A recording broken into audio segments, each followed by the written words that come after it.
या ठिकाणी वंचित बहुजन आघाडीनं आरएसएसच्या कार्यालयावर जनआक्रोश मोर्चा काढलाय। यावेळी सुजात आंबेडकरांनी आरएसएसवर बंदी घालण्याची मागणी सुद्धा केली आहे। आरएसएस ही रजिस्टर्ड संघटना नाहीये। इतके पोलीस संभाजीनगरामध्ये कशासाठी आलेले आहेत असा प्रश्न त्यांनी उपस्थित केलाय। तर यावेळी मोठ्या संख्येने वंचितचे कार्यकर्ते मोर्चात सहभागी झाल्याचं पाहायला मिळतंय। 3 कार्यकर्त्यांनी आरएसएस कार्यालयामध्ये जाऊन निवेदन द्यायचाही प्रयत्न केला, मात्र कुणीही समोर न आल्यानं निवेदन पोलिसांनीच स्वीकारल्याचं पाहायला मिळतंय।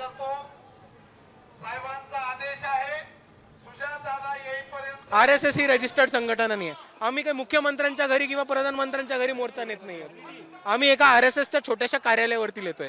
त्याच्यासाठी 3000 पोलीस हे औरंगाबादमध्ये, CRPF jawan, quick response team, Maharashtra पोलीसचे कमांडोज हे एवढे सगळे का लागतात? 3 बॅरिकेड लावलेत, हे एवढे सगळे का लागतात? आम्ही शांतपूर्व मोर्चा करतोय, आम्ही प्रेमाने मोर्चा करतोय, आम्ही भारताचं संविधान, भारताचा झेंडा हातात घेऊन मोर्चा करतोय। तर मग एवढं पोलीस प्रोटेक्शन कोणाला लागतंय आणि कशासाठी आहे? आपण ग्राफिक्स मधनं पाहतोय नेमकं आंदोलन कशामुळे होत आहे। महाविद्यालयांसमोर आरएसएस नोंदणीवरनं वादाची ठिणगी पडली। त्याचबरोबर पुढचा मुद्दा आहे आंबेडकरी कार्यकर्त्यांनी नोंदणी थांबवल्यानं गुन्हे दाखल झाले। या विरोधामध्ये वंचित बहुजन आघाडीचा आरएसएस कार्यालयावर आज मोर्चा आयोजित केला होता। पोलिसांनी मोर्चाला परवानगी नाकारली।